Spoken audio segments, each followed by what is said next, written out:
আমার ছোট্ট সংসারের সকাল থেকে সন্ধ্যা পর্যন্ত কাজের কিছুটা অংশ আজকে শেয়ার করব, আশা করি ভালো লাগবে। সো হ্যালো এভরিওয়ান, আসসালামু আলাইকুম। আশা করি যে যেখান থেকে আজকের ভিডিওটা দেখছেন সবাই আল্লাহর রহমতে অনেক বেশি ভালো আছেন, সুস্থ আছেন। এই তো এখন রাত প্রায় 12টা বাজে। এখন আমি সকালের নাস্তার জন্য কিছু রুটি রেডি করে রেখে দিচ্ছি। সকালে যেহেতু সময় অনেকটাই কম থাকে, 6টা বাজে ঘুম থেকে উঠে রিহানকে স্কুলে নিয়ে যেতে হয়, এজন্য আমি কিছু রুটি আগে রাতে তৈরি করে রেখে দিচ্ছি, নর্মাল ফ্রিজে রেখে দিব।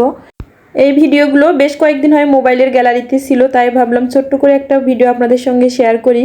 যেহেতু সামনে রমজান মাস চলে আসছে, এই ভিডিওগুলো মোবাইলে এইভাবেই পড়ে থাকবে, তাই ভিডিওটা শেয়ার করলাম। এই তো সকালে এখন আমি একটু দুধ চা বানিয়ে নিচ্ছি। মাঝে মাঝে দুধ চা তৈরি করা হয়, তবে রং চাটাই বেশি পছন্দ করি আমি। নাস্তা করে নেওয়ার পর আমি সংসারের অন্যান্য কাজগুলো গুছিয়ে নিব। অফ ক্যামেরায় আমি পুরো বাসাটা সুন্দরভাবে গুছিয়ে নিয়েছি। রান্নাঘরের সিঙ্ক এরিয়াটা দেখেন কি পরিমাণ কালো হয়েছে, এজন্য আমি একটা শিরিষ কাগজ দিয়ে ওটা সুন্দরভাবে পরিষ্কার করে নেব। যখন আমরা এই বাসাটা ভাড়া নিয়েছি তখন সিঙ্ক এরিয়াটা এরকমই কালো ছিল। শিরিষ কাগজ দিয়ে পরিষ্কার করার পর অনেকটাই পরিষ্কার হয়ে গিয়েছে। এখন আমি দুপুরের জন্য সব কিছু রেডি করে নিচ্ছি। আমি মুগ ডাল দিয়ে মুড়িঘণ্ট রান্না করব রুই মাছের মাথা দিয়ে। মুগের ডালগুলো হালকা ভেজে আমি পানিতে ভিজিয়ে রেখেছি। এদিকে মাছটাও রেডি করে নিচ্ছি। আমি বড় মাছটা কাটতে পারি না, এজন্য এক আপা আমাকে এই মাছগুলো কেটে দিচ্ছিল। আমি বাটনার সাহায্যে মাছগুলো ভালোভাবে ধুয়ে পরিষ্কার করে নিয়েছি। এখন রুই মাছের মাথাগুলো হালকা একটু ভেজে নেব, তারপর ভুনা করে মুড়িঘণ্ট রান্না করব। এখানে আমি পেঁয়াজ কুচি দিয়েছি। পেঁয়াজগুলো হালকা সফট হয়ে আসলে আদা বাটা, রসুন বাটা, মানে যা যা মশলা লাগে, মরিচের গুঁড়ো, জিরার গুঁড়ো, স্বাদ মতো লবণ, একটু ধনিয়ার গুঁড়ো দিয়েছি। সব মশলাগুলো ভালোভাবে কষিয়ে নিয়ে তারপর আমি ভেজে রাখা মাছগুলো দিয়ে দিব। এই রান্নাটা কম বেশি আমরা সবাই রান্না করতে পারি, তবে এক একজন এক একভাবে রান্না করতে পছন্দ করে। সামান্য পরিমাণ আমি একটু পানিও দিয়েছিলাম মশলাটা ভালোভাবে কষিয়ে নেওয়ার জন্য।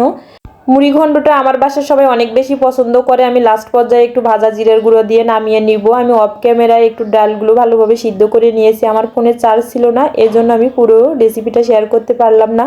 এখন হচ্ছে আমি একটু ফুলকপি সুন্দরভাবে কেটে ধুয়ে ডিপ ফ্রিজে রেখে দিব। যেহেতু শীতকাল চলে যাচ্ছে, ফুলকপিটা দেখতে বেশ ভালো লাগে, খেতেও আমার কাছে অনেক বেশি ভালো লাগে। এখন আমি কিছু মুরগির মাংস রান্না করব, এই জন্য মশলাটা ভালোভাবে কষিয়ে নিয়ে মুরগির মাংসগুলো বেশ কিছুক্ষণ নেড়েচেড়ে রান্না করে নিব। দুপুরের জন্য রান্না কমপ্লিট। এখন আমি রান্নাঘরের কিছু কাজ গুছিয়ে নিব। মশলার জারে কিছু মশলা শেষ হয়ে গিয়েছিল, হলুদ গুঁড়ো, মরিচের গুঁড়ো, এগুলো একটু রিফিল করে নিলাম। তারপর রান্নাঘরটা একটু ক্লিন করে নিলাম। যেহেতু সবসময় রান্নাঘরে রান্না করতে হয়, এজন্য রান্নাঘরটা যদি একটু পরিষ্কার পরিচ্ছন্ন থাকে, কাজ করে অনেক বেশি ভালো লাগে। বেশ কিছু মরিচ নিয়ে আসা হয়েছিল, মরিচগুলো এভাবে একটা টিস্যু দিয়ে আমি একটা বক্সে রেখে দিই, তাহলে অনেক দিন পর্যন্ত ভালো থাকে। আমার সেই কিউট 3টা আপেলের জারের মধ্যে আমি গরম মশলা রেখে দিয়েছি। অনেকে আমাকে জিজ্ঞেস করে যে এখানে আমি কি রেখে দিয়েছি। এই তো আমি দারুচিনি, লবঙ্গ, গোলমরিচ আর সাদা এলাচ রেখে দিয়েছি। সুন্দরভাবে মশলাগুলো গুছিয়ে রেখে দিয়েছি, দেখতে বেশ ভালো লাগছিল। তবে অনেকে জিজ্ঞেস করে এখানে আমি হলুদ, লবণ, মরিচ এগুলো রাখি কি না। না, আমি এখানে গরম মশলাই রেখে দেই। তারপরে এই তো রান্নাঘরের এপাশটা একটু ক্লিন করে নিচ্ছি। আমাদের প্রতিটা মেয়েরে দিনের অর্ধেকটা সময়ে রান্নাঘরেই কেটে যায়। রান্নাঘরে টুকিটাকি কাজ করতে কখন যে সকাল থেকে সন্ধ্যা হয়ে যায় বোঝাই যায় না। এই তো আমার পুরো রান্নাঘরটা সুন্দরভাবে ক্লিন করে নিয়েছি। এখন কিছু আমি সবজি সিদ্ধ করে নর্মাল ফ্রিজে রেখে দিব। সকালের জন্য যে নাস্তাটা তৈরি করা হয়, আমি চেষ্টা করি রাতের বেলায় কিছু অংশ কাজ গুছিয়ে রাখতে। সবজি খিচুড়ি রিহানের বাবা খেতে চাচ্ছিল, তাই ভাবলাম কিছু সবজি এভাবে সিদ্ধ করে রেখে দেই, তাহলে সকালের নাস্তার ঝামেলাটা একটু কম হবে। আমি এখানে স্বাদ মতো একটু লবণ দিয়েছি, হলুদ গুঁড়ো আর একটু মরিচের গুঁড়ো দিয়ে পানি দিয়ে সিদ্ধ করে রেখে দিব, তাহলে তাড়াতাড়ি আমার সবজি খিচুড়িটা হয়ে যাবে। একটু বাইরে বের হয়েছিলাম ফুচকা খাওয়ার জন্য, তারপর সেখান থেকে একটু আনারস নিয়ে আসা হয়েছে। তাহলে আজকে এ পর্যন্ত, সবাই ভালো থাকবেন। আল্লাহ হাফেজ, আসসালামু আলাইকুম।